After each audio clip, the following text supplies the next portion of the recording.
ৰূপহী বিধানসভা সমষ্টি আৰু জুৰিয়াত বিজেপি দলৰ সভা হ'ল। ৰাইজৰ যি উৎসাহ আৰু উদ্দীপনা তাৰ পৰা আমি ক'ব পাৰোঁ যে বিজেপি দল আৰু সুৰেশ বৰা বিপুল ভোটত বিজয়ী হ'ব।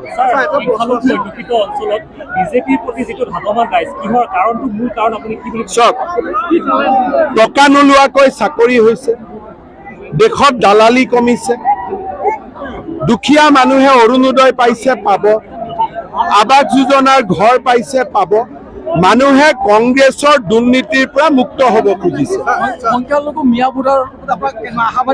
চাওক, মইতো এটাই ক'ব পাৰোঁ যে মোদীজীক প্ৰধানমন্ত্ৰী পাতিব লাগে। ভোট দিয়া নিদিয়া এইটো ৰাইজে সিদ্ধান্ত ল'ব। মোৰ কাম মোদীৰ মেছেজ দিয়া। মই মোদীৰ মেছেজ দিলোঁ যে মোদী সবকা সাথ সবকা বিকাশ। নগাঁৱত জিকি যাম।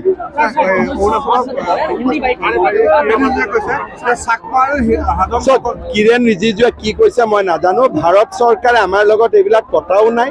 কিৰণ ৰিজিজুৱে কিবা অৰুণাচলৰ পলিটিক্সৰ কাৰণে কৈছে, আমাৰ লগত এইবিলাক কথা হোৱাও নাই। আৰু আমি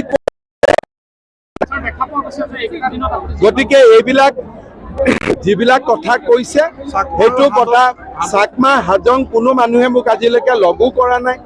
ভাৰত চৰকাৰে একো কথা পতা নাই। কিৰণ ৰিজিজুৱে কি কৈছে মই ইলেকশ্যনৰ পিছত তেওঁৰ লগত পাতি ল'ম।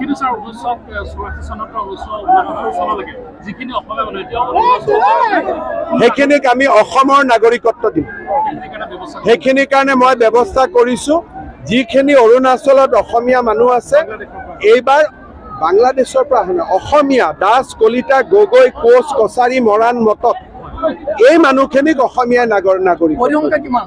পৰিসংখ্যা 6-7 হাজাৰ মানুহ আছে, মেইনলি মৰাণ গাঁৱে আছে।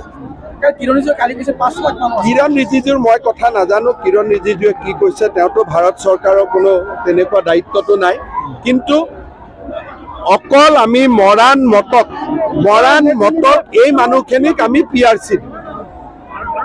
গতিকে মৰাণ মটকৰ লগত বেলেগ কমিউনিটিক মিক্স কৰিব নালাগে।